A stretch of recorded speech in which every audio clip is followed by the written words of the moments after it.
Que estas piedras sean guías para una edad de razón. 1. Mantened a la humanidad por debajo de 500 millones de personas en perpetuo equilibrio con la naturaleza. 2.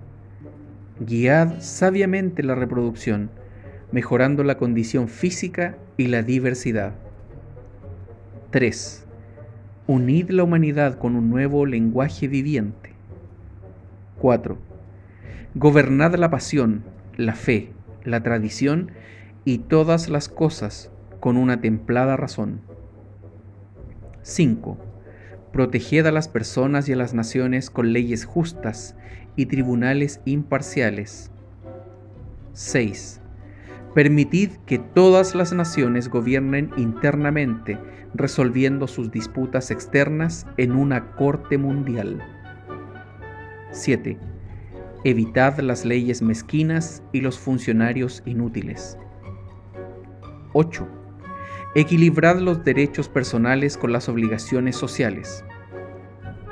9. Premiad la verdad, la belleza y el amor, buscando la armonía con el infinito. Y 10. No ser un cáncer para la tierra, dejad espacio a la naturaleza.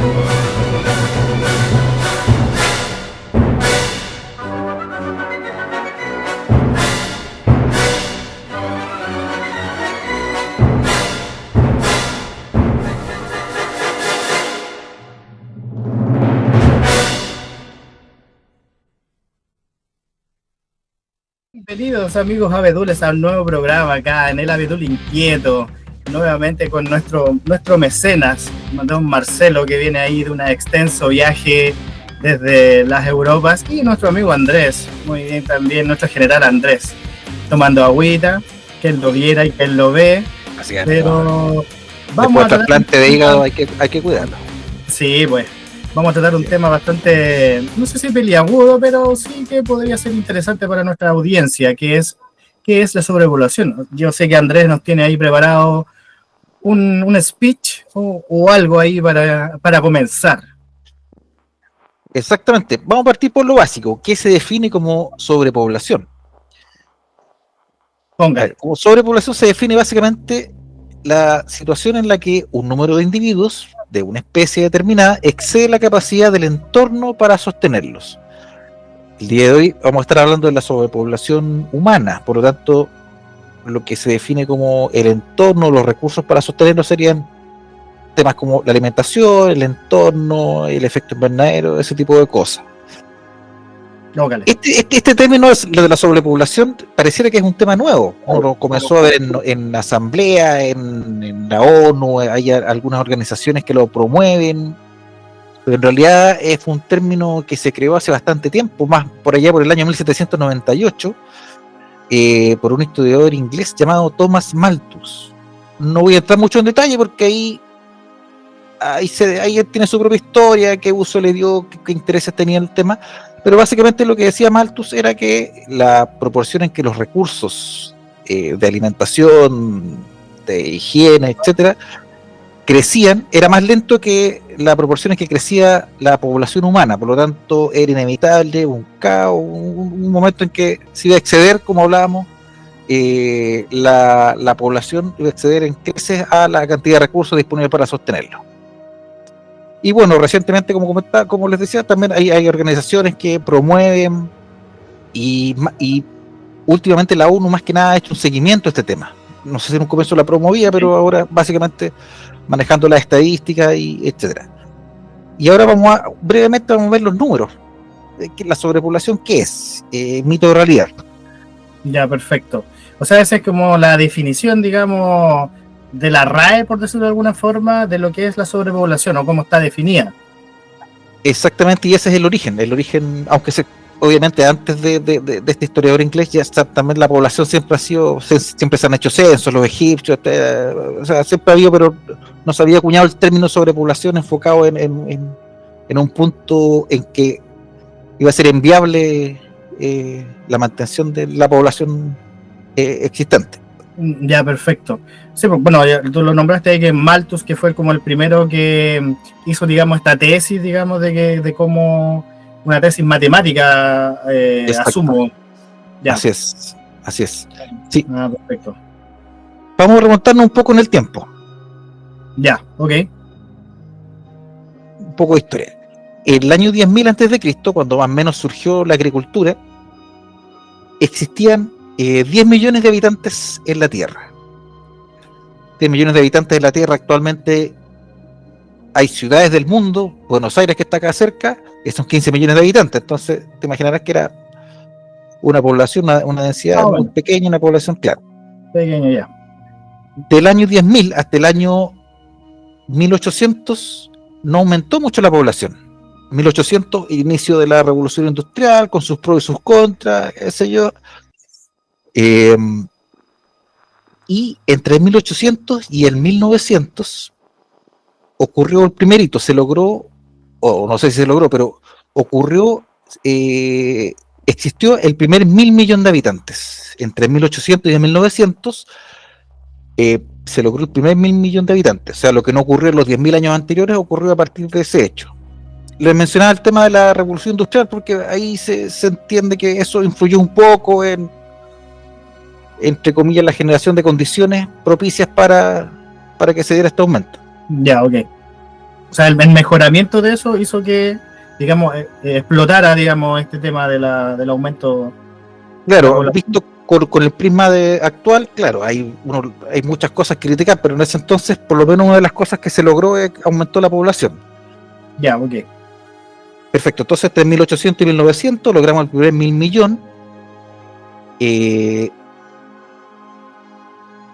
Entre 1900 y 1960 ya crecimos entonces hasta los 3.000.000.000 y ya al año 2000 éramos 6.000.000.000. Ya. Entonces eso te va mostrando un poco que el aumento de la población ha sido rápido. En estos últimos años se ha aumentado más la población que en proporción que miles de años atrás. Y la situación actual es que se proyecta al año 2100, que es la proyección que maneja la ONU y que se ha ido cumpliendo, entre comillas, porque más o menos desde 2012 que ellos hicieron esta proyección y le han ido hecho seguimiento. Se proyecta que van a haber 11.000.000.000 de habitantes en la Tierra. Actualmente somos 8.000, que va de acuerdo a lo que más o menos la ONU proyectó. Ya. Seríamos 11.000.000.000 para el año 2100.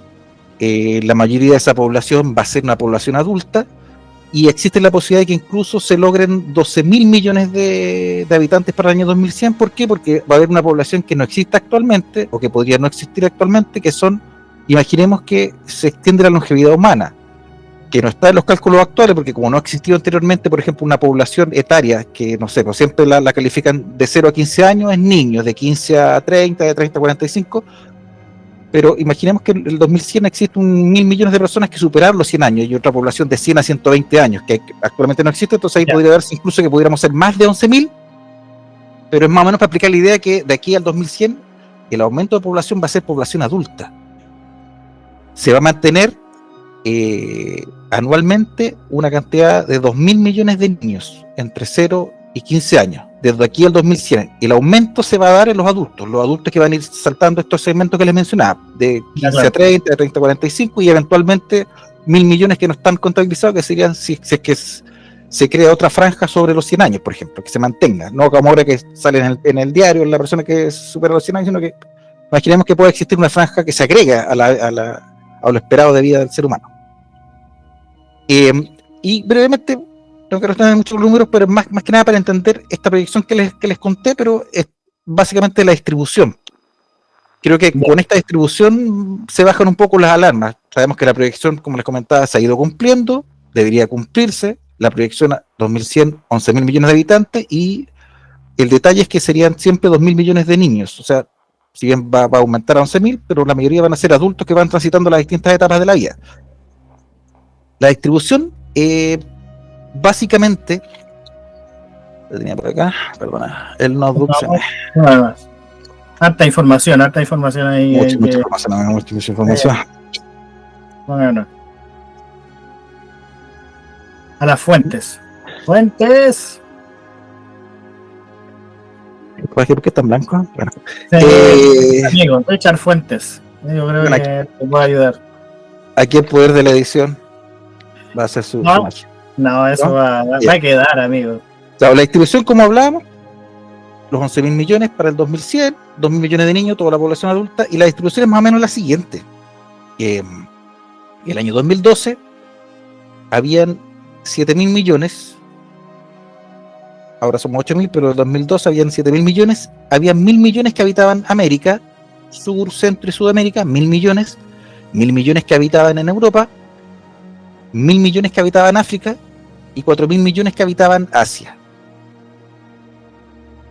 El 2050, lo proyectado es que se mantengan los 1.000 millones de América, se mantengan los 1.000 millones de Europa, se duplique África a 2.000 millones y aumente Asia de 4.000 a 5.000 millones para el 2050. Y para el 2100, lo que hablábamos recién de los 11.000 millones, se va a mantener América con sus 1.000 millones, Europa con sus 1.000 millones, África vuelve a duplicar el número anterior, de los 2.000 pasaría a 4.000 millones, y Asia se mantendría en 5.000 millones. Esa sería la composición al 2050, la composición por continente. Entonces esto nos habla, por ejemplo, de que se va a mantener estable, o sea, la población llegando a una cifra donde se mantiene un nivel de vida, se estabiliza la demografía. Incluso Europa puede estar bajando esos 1.000 millones, pero está alrededor de los 1.000 millones, hacia abajo. Entonces, por ejemplo, a 2100 ya sabemos qué población va a haber y cómo va a estar distribuida y cómo va a estar compuesta, de qué cantidad va a ser la edad promedio, la edad más, la moda de edad de esos temas. Entonces, explosión demográfica sin control no existe ni va a existir. El tema son los recursos. Entonces eso, tampoco hay ninguna, no me quiero extender mucho, pero lo último es que tampoco hay datos que digan que no van a haber recursos, que no va a haber alimento, agua ni aire para mantener esa población que está completamente estudiada. Y si no lo fuera a haber, nos quedan, no sé, 80 años para poder prepararnos. O sea, en un caso o en otro, por lo menos mi opinión personal es que si no hay nada que diga que no va a haber, y si dijera algo que no va a haber, tenemos todos los años de la tecnología para poder modificar y que haya la sustentabilidad. ¿Tenemos la intención? No lo sé. Ya, perfecto. Y bueno, y Marcelo, ¿cuál es tu planteamiento con respecto a los datos o si tú tienes otro planteamiento con respecto a este tema de la sobrepoblación? Si es que, bueno, ya tenemos una definición, digamos, formal que hace respecto a la RAE y quién la creó, pero en cierta medida será real, digamos, si es efectivo, si hay sobrepoblación o no. Si se mira desde el punto de vista de estadística, claro, existe una cantidad de personas y una cantidad de recursos, y por ahí cuando se proyecta el crecimiento de ambos, la cantidad de recursos es menor que la cantidad de personas. Pero hay una salvedad, y es que la realidad no, y esto va a sonar muy polémico en un comienzo, pero la realidad no está hecha de estadística. ¿Por qué motivo? Lo que conversábamos, el dicho de Nicanor Parra. Hay 2 panes y habemos 2 personas. Usted se queda sin ningún pan y yo me quedo con los 2 panes. Estadísticamente, el consumo de pan por persona es 1 por persona. Pero la realidad no es verdad. Entonces, ahí parte todo un tema de cómo se mide la sobrepoblación. Porque si yo digo, tengo todos estos recursos y tengo todas estas personas, pero en la realidad, esta persona se queda con estos recursos. Y estas personas se quedan con este recurso. ¿Hay sobrepoblación? Mientras Araya hablaba, yo estaba buscando algunos datos, mira, interesante. Y estos datos son el siguiente. Esto viene de un sitio web que lleva datos oficiales que extraen desde la ONU y desde otros sitios oficiales, que se llama nuestromundoendatos.org o worldindata.org, o en inglés. Ya. Y ellos dicen que, textual, hoy por hoy únicamente se puede producir comida para 3.400 millones de personas, de las 7.700 millones que existen actualmente. Bien, ahí hay un dato importante. Ahora vamos a ir con otro dato importante de un sitio de la ONU que se llama UNEP. Este sitio dice que a nivel global se pierden y desperdician alrededor de 1.3 mil millones de toneladas de alimentos al año. Esto equivale a la alimentación de 3.000 millones de personas. Estos también son datos. Sí. Entonces, lo que a mí me pasa cuando escucho sobrepoblación, y lo entiendo, o sea, lo entiendo perfectamente, pero creo que si, llevándolo de nuevo al ejemplo de Nicanor Parra, si hay un pequeño grupo que se queda con una gran cantidad de recursos que podrían distribuirse de otra forma, la sobrepoblación no debería llamarse, como decía Araya al comienzo, sobrepoblación.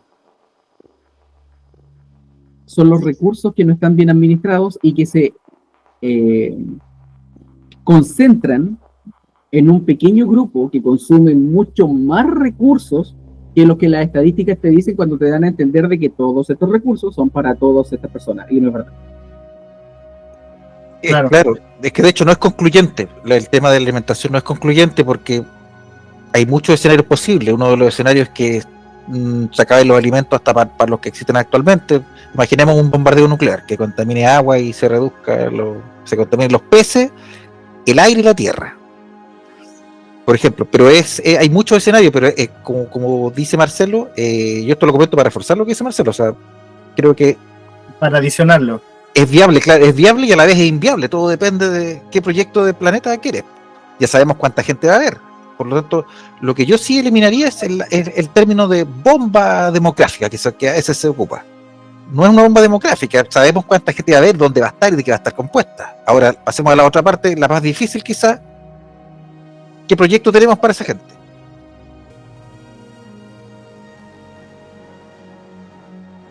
Ahora, dentro de lo que ustedes expusieron como primera instancia sobre la sobrepoblación, tanto como decir etimológicamente qué es lo que significa, o más que etimológicamente, sino que el significado en sí, y bueno, los breves extractos o la información que Andrés cubrió. De hecho, bueno, muchas películas, digamos, plantean una situación de sobrepoblación y más le agregan un plus en cuál es la consecuencia de aquello. De hecho, por ejemplo, bueno, recuerdo películas como Elysium, como Alita, que son en donde el planeta, la Tierra es como un basural o como algo que ya no tiene solución, y tanto los ricos como, no sé, los políticos se van a otro, no sé, como un satélite, o se van a otra parte que está un poco más arriba, y ahí tienen, por ejemplo, dar el ejemplo de Elysium, tienen una máquina que puede sanar cualquier tipo de enfermedad, inclusive ayuda a la juventud, digamos, a regenerar la juventud, digamos. Entonces, dentro de todo esto, existe algo similar, digamos, en que efectivamente se esté como investigando ya colocar cosas arriba, o que los ricos, digamos, tengan un acceso tal que la población no pueda acceder. Bueno, lo hemos visto, digamos, en ciertas circunstancias, pero ¿es tan marcado de esa forma? ¿Andrés? ¿Tienes algún...? Yo creo que viendo el tema de Elysium, sí, pues sí o sí, o sea, en el momento que existen, hemos sido capaces de construir países que están en pos de crear un cerco para que estén ya no los ricos, sino que ya sobre los ricos, como tú hablabas, ya de gente privilegiada, ya más allá del dinero. Países como Mónaco, países como el Vaticano, países como, qué sé yo, ¿qué es lo que hemos podido hacer acá en la Tierra? Lo más fácil es hacer un país. Si tuviera la tecnología para hacer un planeta, lo harían. Ya no tendrían para qué crear sus países acá, sino que se van de acá. Pues, pero como tienen que estar acá, crean sus propios países. Así que yo creo que sí, pues existe. Es la lógica del ser humano. ¿Por qué será esa lógica? No lo sé.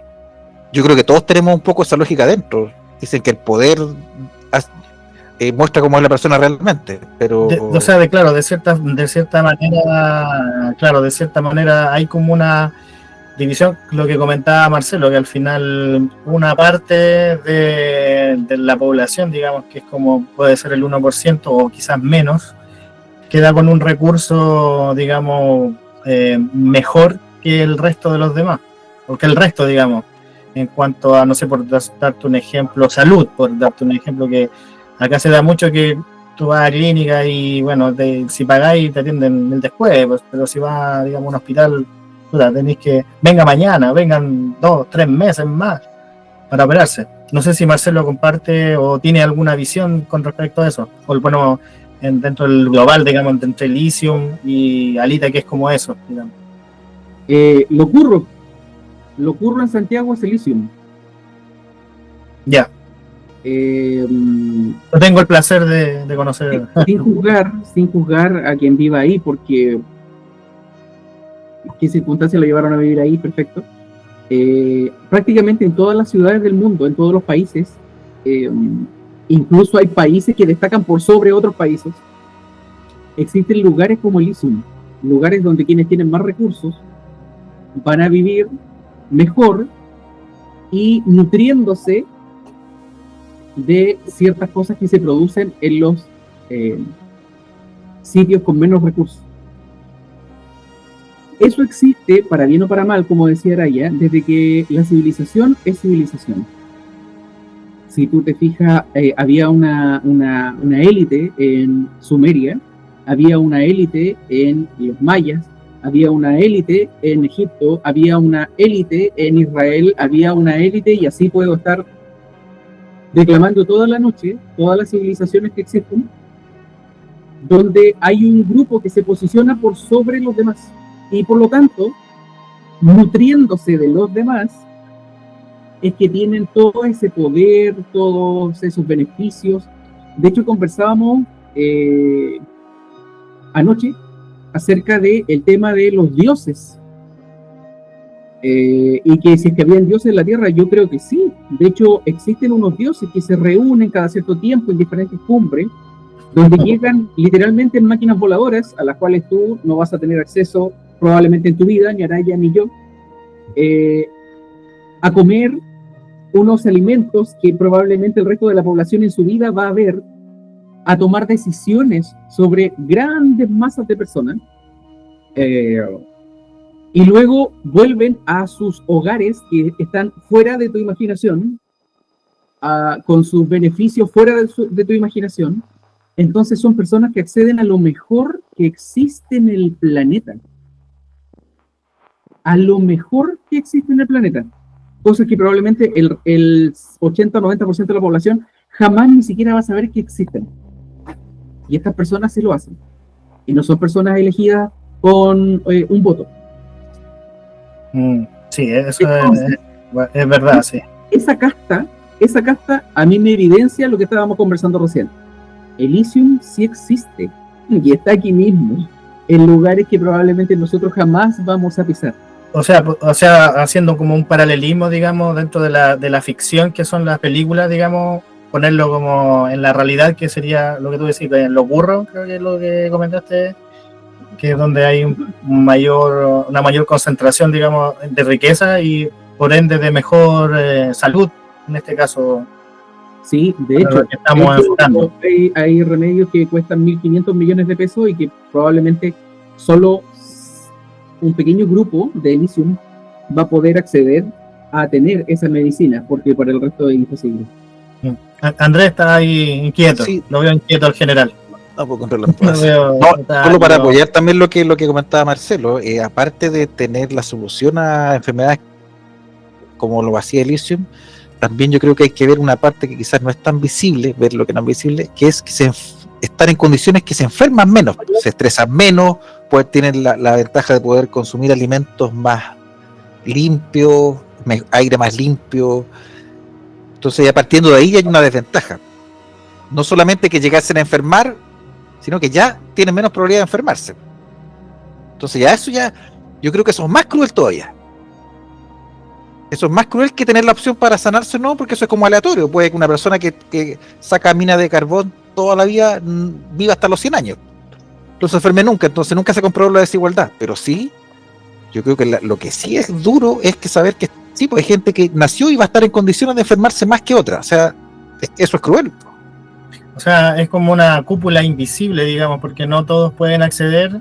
O sea, está ahí, pero no todos pueden acceder porque al final, digamos, la barrera económica es una cúpula. Al final, sin esa entrada no puedes acceder al final. Es que los extremos se unen. Pues. Si tú eres extremadamente rico y extremadamente pobre, tal vez puedas optar en ambas situaciones a vivir en un lugar con aire limpio, con agua limpia. El rico porque puede comprarlo y el pobre porque es tan pobre que puede irse mochileando al sur de Chile. Como no tiene trabajo, tiene esa libertad. Pero los que están entre medio, los que estamos entre medio, somos los que no podemos hacer, no estamos ni en los extremos, se unen. Eso es como una ley casi universal. Entonces los extremos, el pobre y el extremo rico, pueden tal vez compartir condiciones, pero los que estamos entre medio. Ya, por lo menos lo que tú, digamos, esa es tú como la perspectiva que tú apuntáis, que ahí dentro de esos dos extremos sí pueden llegar a algo, no sé si a la salud, pero sí, por ejemplo, tener a un aire más limpio o cosas que, porque uno no lo ata y el otro lo ata al dinero, pues, al final. Claro, y lo que hablaba, por ejemplo, porque me acordaba del chico de Elysium, porque trabajaba en una fábrica y ahí se enferma, es rociado por una red radioactiva. Queda atrapado, claro. Entonces, por eso yo te decía que la desigualdad, aparte de tener la opción de sanarse, parte ya es más cruel todavía. Naciste, antes de nacer ya ibas a tener más probabilidad de enfermar, porque ibas a tener ciertos trabajos de riesgo destinados a ti. Entonces, yo creo que ese lado también es más cruel y no es tan visible. Yo creo que ahí puede estar cierta clave. Ya, perfecto.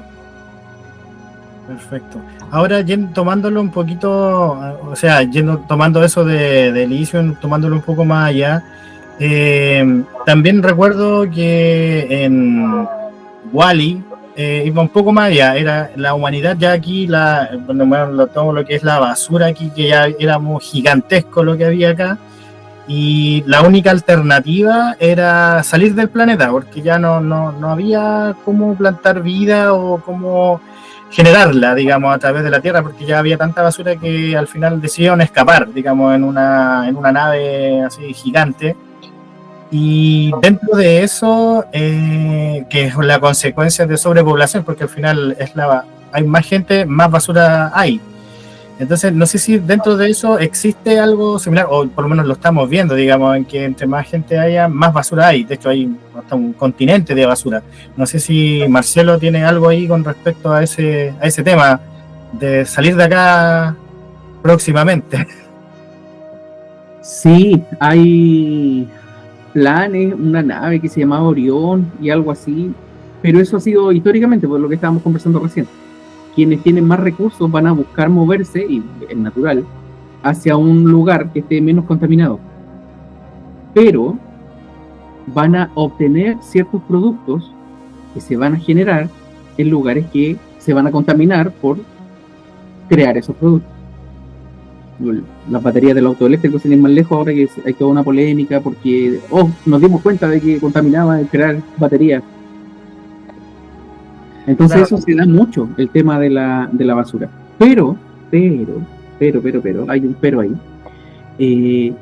Hay acciones que se podrían tomar por parte de ciertos grupos y que deciden no tomarlas en virtud del dinero. la obsolescencia programada. Gran tema. Exacto, podría ser iPhone. para un nuevo programa, claro. Donde básicamente es una ley el que un producto se convierta en basura, porque va a permitir vender más. Entonces ahí nos encontramos con una situación que es quién toma las decisiones. ¿Quién decide que un producto que podría durar 100 años dure 1? Con toda la ecuación de basura que va a generar esa situación. Claro. ¿Quién toma esa decisión? Y de pronto te das cuenta de que es quien está detrás de varias decisiones y también quienes están detrás de varias definiciones, como por ejemplo la sobrepoblación. Y ahí dices, mira, entonces tal vez hay bastante más que se podría hacer y que por algún motivo no se está haciendo. Y simplemente se está generando más basura, se está generando sobrepoblación y tal vez a alguien le convenga que esto ocurra. Tú dices que puede ser un tema ya como a propósito, como algo ya intencionado. Sí. Ya. Sí. Perfecto. O sea, claro, el tema de la basura, de los residuos y de la contaminación, que más o menos es como lo mismo, también, claro, todo volvemos a lo mismo, por la decisión política, todo va a la desigualdad. Por ejemplo, ya que Marcelo habló de la basura, voy brevemente, por ejemplo, el uso de los combustibles fósiles, que es petróleo, carbón, gas, básicamente. De lo que se usa actualmente en el mundo, la mitad de los combustibles fósiles lo ocupan los 1.000 millones de habitantes más ricos del planeta. La mitad. Ya. Entonces, obviamente, ellos ponen en alerta que los otros no pueden y va en escala descendente hacia atrás. O sea, los 1.000 anteriores ocupan la mitad de lo de ellos y los 1.000 anteriores a ellos, los 1.000 hasta llegar a los primeros 1.000 que casi no ocupan, que, a ver, para graficarlo de una manera, los primeros 1.000, los más pobres, tienen suerte si tienen zapatos. Y estamos hablando de este otro extremo, los 1.000 más ricos, que son los que gastan la mitad de los combustibles fósiles. Son personas que pueden ir de vacaciones a la luna, como Katy Perry. A ese nivel de contaminación. Y los 1.000 más pobres están pensando en tener zapatos. Los siguientes 1.000 están pensando en tener bicicleta. Los terceros 1.000 están pensando en tener moto, de ahí a tener auto, etcétera. Pero eso también te habla de la contaminación. Pues esa es la distribución de los más contaminantes que existen en el planeta. Ahora, tomando eso en consideración, yo también he visto, bueno, llevándolo, digamos, un poco a la ficción dentro del cine, Avatar planteaba algo similar en cuanto a que era, digamos, iban desde la Tierra hacia Pandora, digamos, hacia una de las lunas que sobre este planeta, a buscar, digamos, a buscar energía, a buscar un material que estaba en ese planeta. Y que, claro, al final en la beta, donde estaba el máximo de material, estaban dentro de un árbol sagrado que los Na'vi, ahí Marcelo me corrige, digamos, fanático de Avatar, estaban ahí y necesitaban sacarlos para poder extraer todo ese material, todo ese recurso que necesitaban para llevarlo a la Tierra, digamos, porque la Tierra se estaba quedando sin recursos energéticos. Y lo que planteaba Andrés, creo que va por ese punto, digamos, por esa línea, de que en algún momento nos quedaremos efectivamente sin recursos como petróleo o no sé, o algún otro recurso que se utilice masivamente y que necesitamos extraerlos de otro lado. Marcelo, no sé si tú ahí nos puedes apoyar con tu magnificencia, por favor. Sí, de hecho ahora hay un mineral en la Luna que se llama el helio 3 y está provocando una guerra fría de nuevo por la Luna entre Estados Unidos y China. Hay unos protocolos lunares que tiene la ONU y China no estaba en esos protocolos lunares, Estados Unidos estaba y Estados Unidos se salió. ¿Qué decían esos protocolos lunares? Que la Luna es de todos, por lo tanto los recursos que se podrían encontrar en la Luna serían de todos. Pero eso duró hasta que se supo que en la Luna había helio 3, que es como el petróleo del futuro. Y cuando se supo eso, Estados Unidos dijo, yo me salgo de los protocolos lunares porque el que llega primero se la queda. Por lo tanto, sí, cualquier avatar que salen a buscar un mineral a otra parte, eso ya está ocurriendo y hay una carrera y hay una serie de cosas por eso.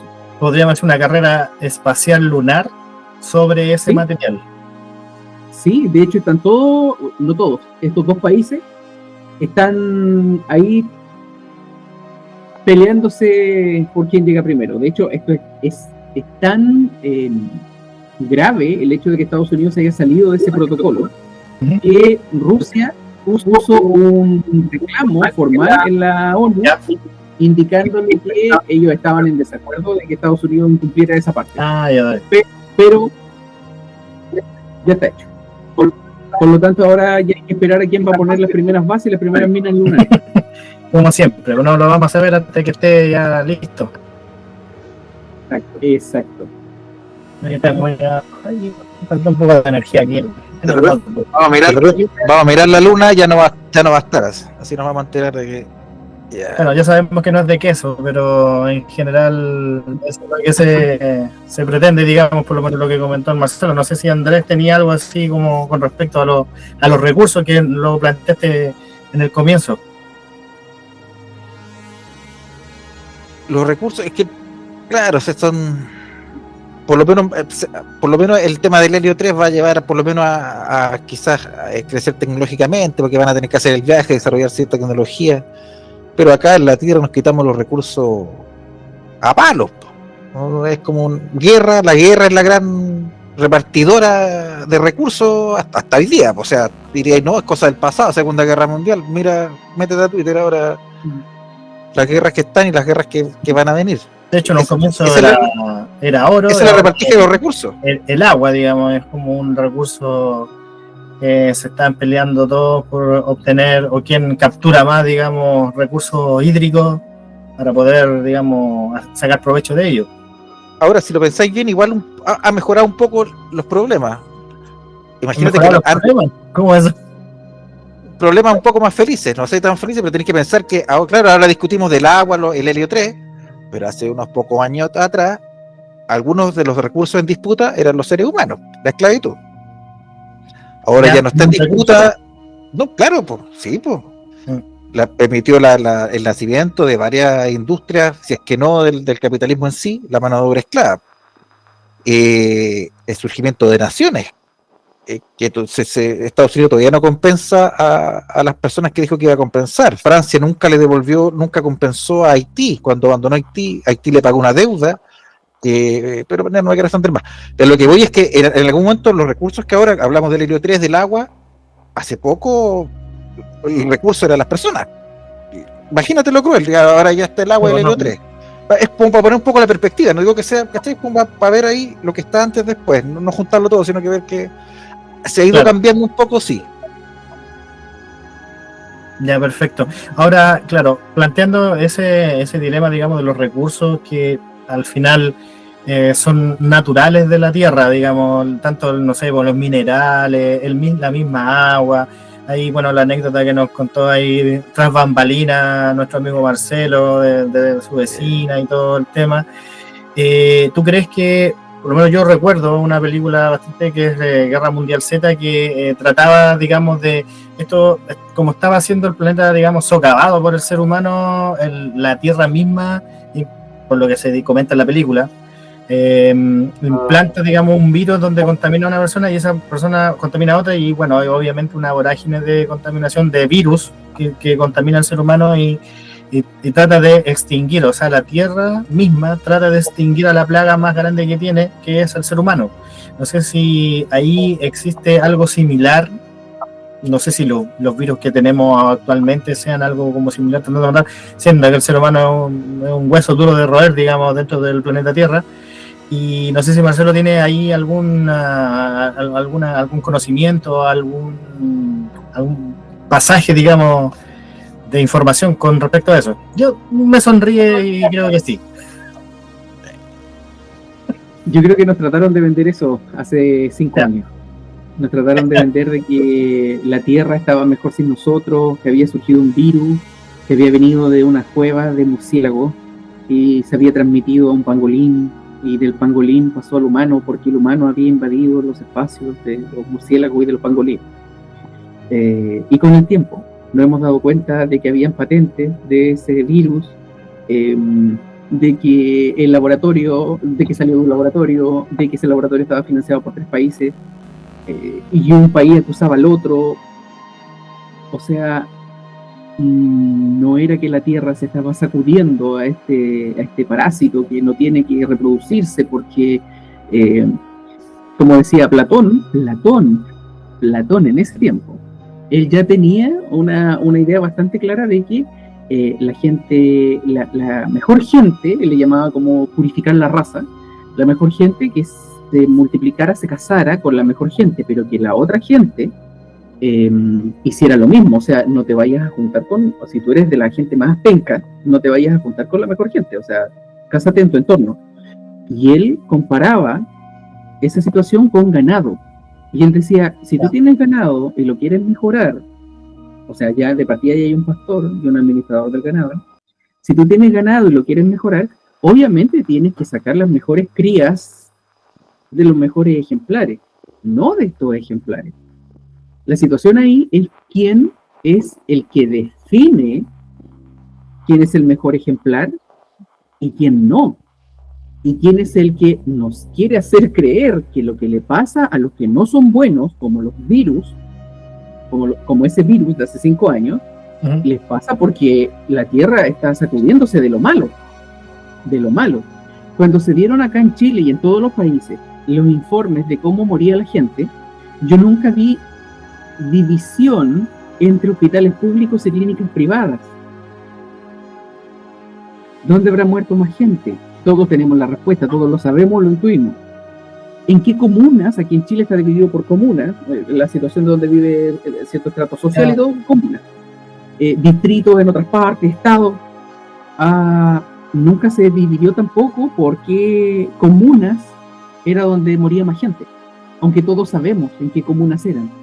¿En las comunas más ricas o en las más pobres? Entonces, ahí tú ya tienes de que, oye, pero si esto de verdad salió de la naturaleza, parece que la naturaleza le tiene mal a los pobres. Claro, a pesar de que el virus llegó en vuelos de personas que tenían más recursos y que venían del extranjero. Pero el virus parece que tiene predilección por los pobres porque resulta que mató a más pobres que a ricos. Porque si tú te fijas, dirigentes a nivel mundial, ¿cuántos murieron? Bueno, aquí en ese tiempo había un periodo justo acerca de un cambio de constitución que se quería hacer, y las personas que representaban a estos sectores que querían cambiar la constitución, y todos los políticos en Chile, toda la clase política, primero no tenía obligación de informar lo que se había puesto, o si se le había puesto siquiera, y además podían hacer campañas en medio de el periodo de los virus. Si se acuerdan, la FIFA, cuando le preguntaron por qué ellos seguían haciendo partidos, si había un virus mortal y que estaba atacando al mundo entero, y la ministra de acá, una ministra, dijo, es que ellos son una burbuja especial, con ellos no nos podemos tocar.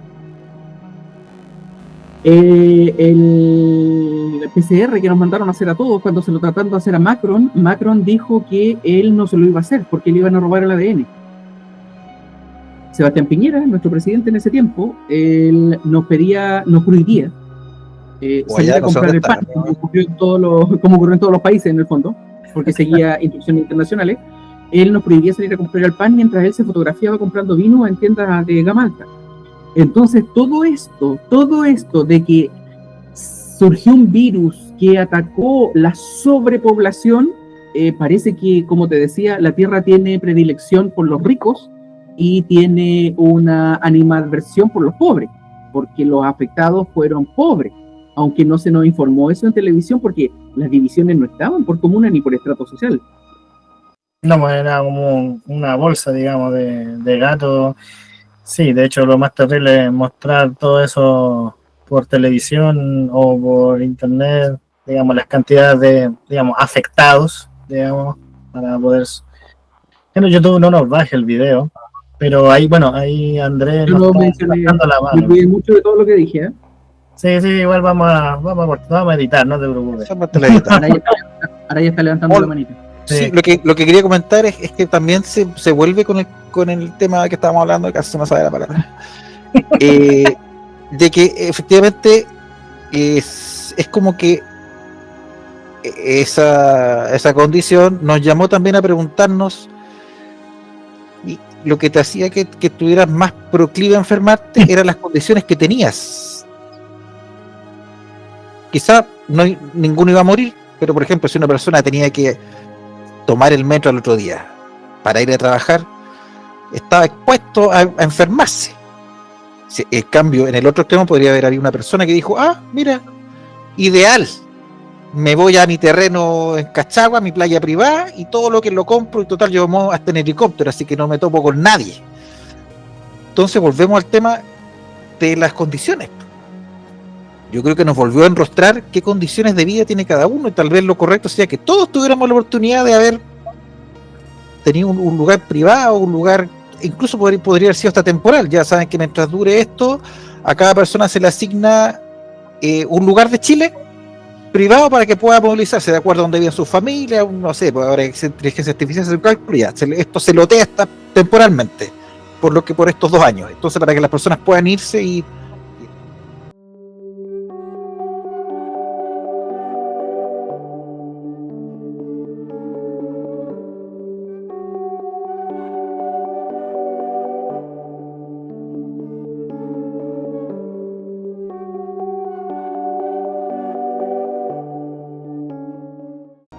¿Cómo está, Marcelo? ¿Bien? ¿Todo bien? ¿Todo perfecto? ¿Una excelente?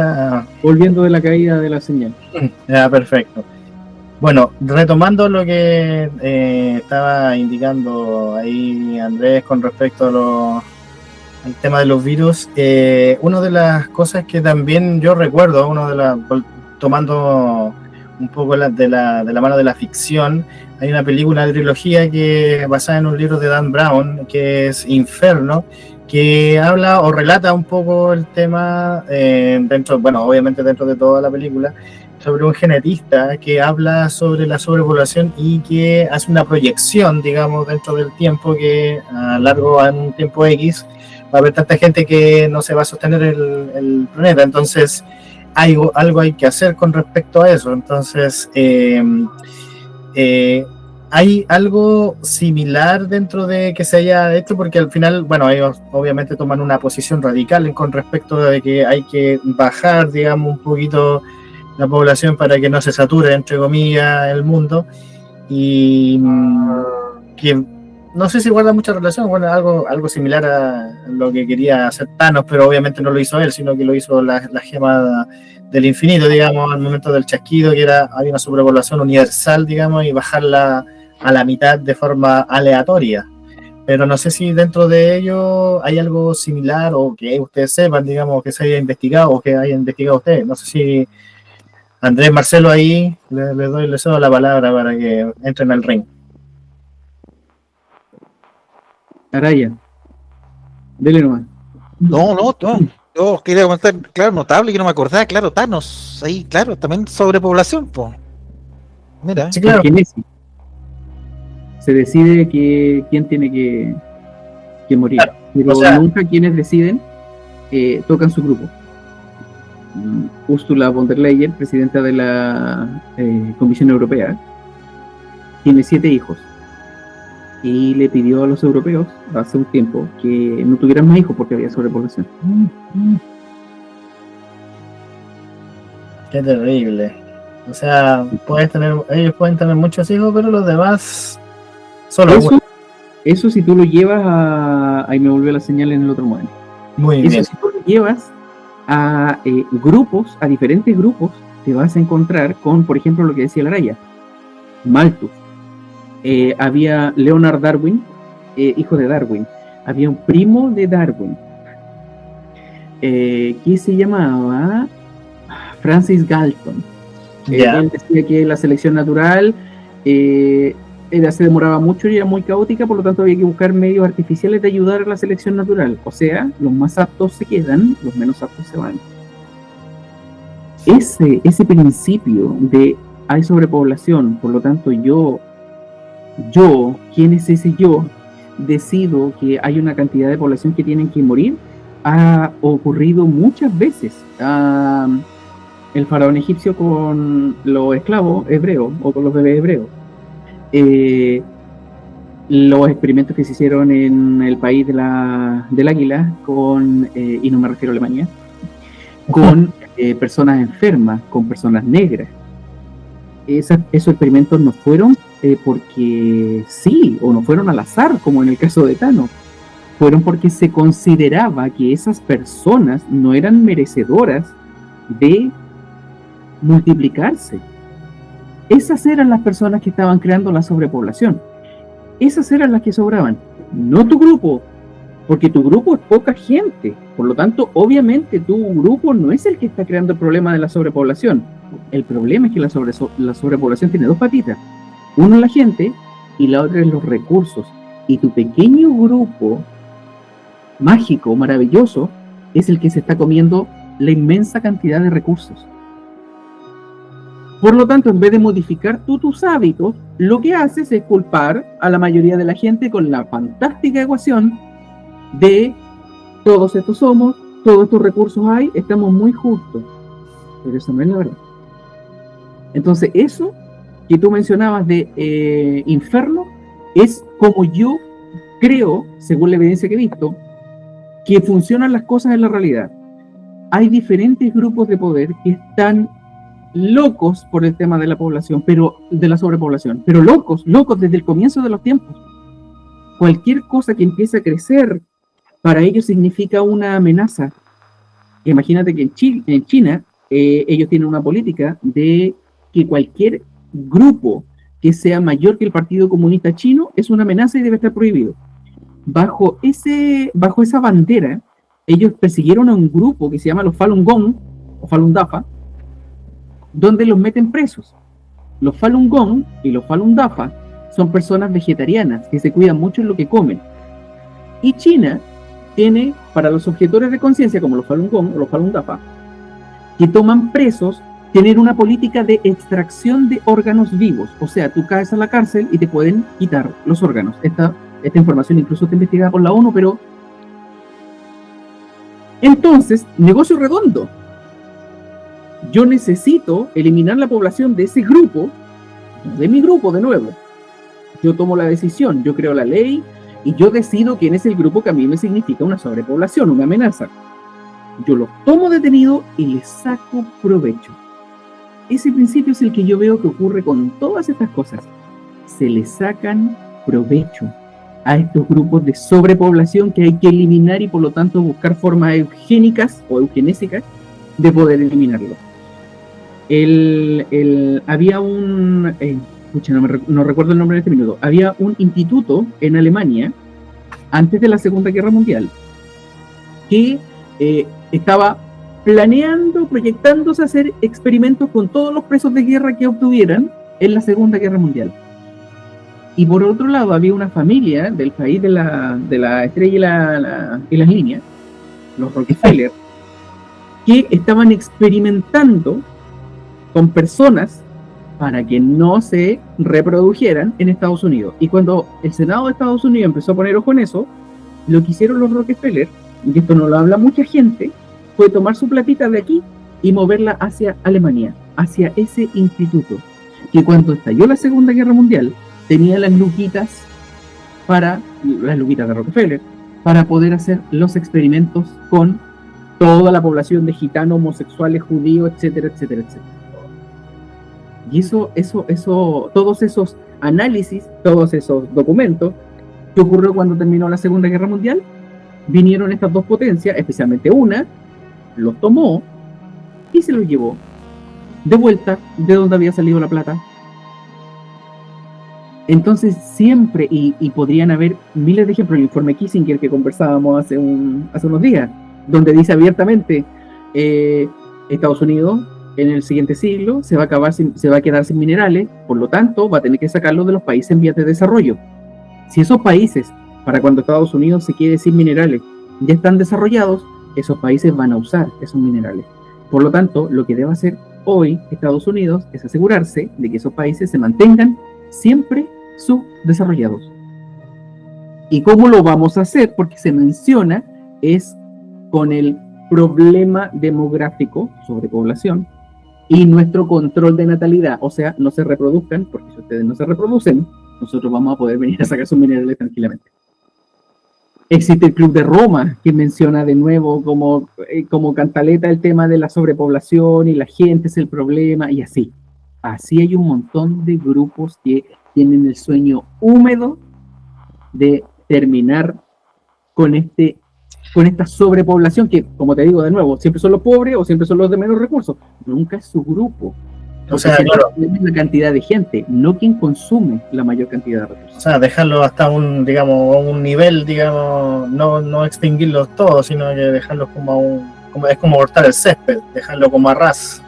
Hay un escrito, Dinerito se llama, donde dice, ¿acaso se imagina usted a todos ricos? ¿Quién destaparía su baño cuando esté estreñido? Es necesaria la mano de obra barata y eso se logra al comportarse como ratas y crear cada cierto tiempo una hecatombe, crisis es que lleva por nombre. O sea, la mano de obra barata es necesaria, por lo tanto nunca se va a acabar. El problema es cuando tienes más de la que necesitas. Tienes que buscar una forma de que esa sobrepoblación, porque no eres tú el que tiene 7 hijos, el problema, son ellos el problema. Y tienes que buscar una forma de mantener la cantidad de ladrillos justa que necesitas y nada más. Muy bien. Qué cátedra. No sé si Andrés puede agregar algo más o Ante eso, me callo. Silencio es lo único que puedo ofrecer, amigo. un poco para ya, digamos, para cerrar, digamos, todo esto en conclusión, para ver si la premisa en un comienzo era ver si efectivamente todos estos datos eran reales o dentro de toda de todo lo que indicamos, tanto como de forma con números, con estadísticas y de forma de documentación, si es real o es veraz este tema de la sobrepoblación. Si me preguntáis a mí, por lo menos yo concuerdo un poco con el tema de que, claro, ahí es real de que hay harta gente, pero llamar la sobrepoblación es solamente una máscara para esconder lo que tú indicabas, a lo mejor es para esconder algo que se necesita, que son los recursos. Entonces, mucha gente ocupando un recurso X, no puede ser, porque lo tengo que ocupar yo. Mi jet que me lleva de aquí al Cairo necesita combustible, lo están ocupando más gente aún, no puede ser. Entonces,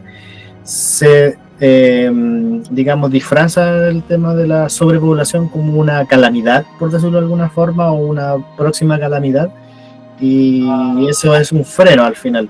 Entonces, si me preguntan a mí, diría que no es tan real.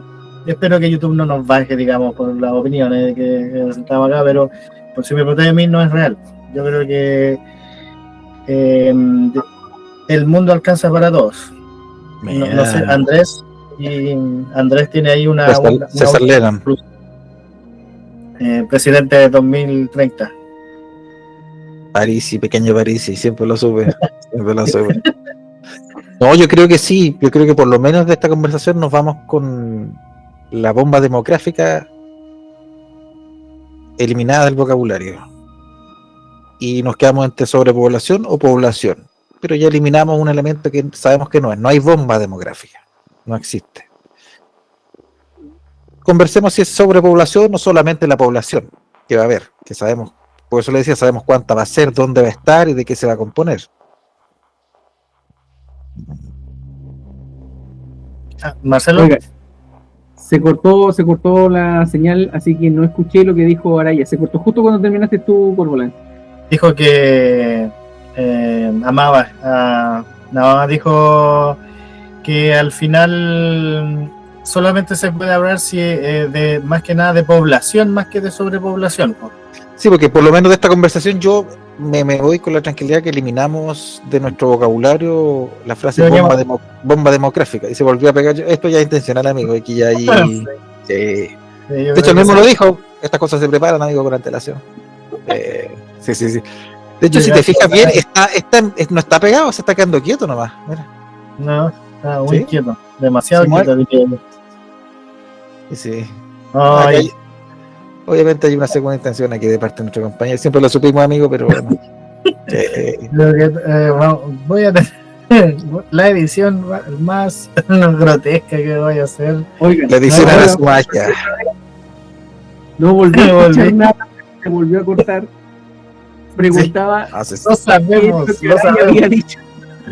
Ahora se va a pegar mi señal, amigo. Se va a pegar mi señal. Cuando toca lo de ti, se va a pegar justo mi señal, Qué amigo. terrible. Lo siento, amigo, pero es que No, decía yo que por lo menos de esta ¿Cómo? conversación, yo creo que ya eliminamos del vocabulario la frase bomba demográfica. No existe. Sí, nos quedamos entre sobrepoblación o solamente. Ya, se le pegó de nuevo. Sobrepoblación o población, creo que por ahí podría estar la conversión, pero bomba demográfica yo veo que no existe, no hay algo que vaya a aparecer de repente y que nos vaya a sorprender y que de repente despertemos y hayan 11.000 millones al otro día y no, eso no. Bomba demográfica yo diría no hay. ¿Habrá sobrepoblación o población? Perfecto. ¿Y tú, Marcelo? Bueno, digamos una reflexión final con respecto a todo lo que hablamos durante el programa. creo que es un término que se ocupa para lograr ciertos objetivos.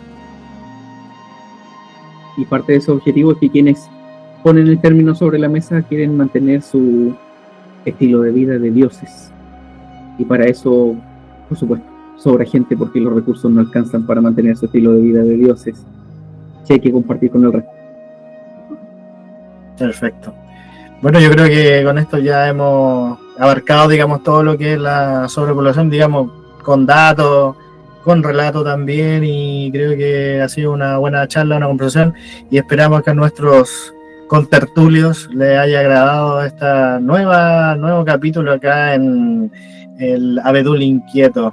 Así que lo esperamos para el próximo capítulo, que será muy pronto, ¿eh? No se lo pierdan. Y recuerden suscribirse a nuestro canal, darle like y para que para que Don YouTube nos pueda ya monetizar en algún momento. Así que nos vemos en un próximo capítulo.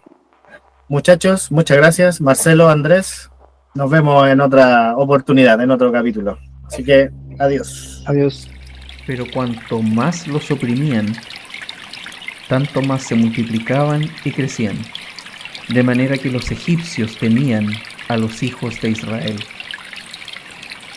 Y los egipcios hicieron servir a los hijos de Israel con dureza, y amargaron su vida con dura servidumbre, en hacer barro y ladrillo, y en toda labor del campo y en todo su servicio, al cual los obligaban con rigor. Y habló el rey de Egipto a las parteras de las hebreas, una de las cuales se llamaba Cifra y otra Fua, y les dijo: cuando asistáis a las hebreas en sus partos y veáis el sexo, si es hijo, matadlo. Éxodo capítulo 1, versículos 12 al 16.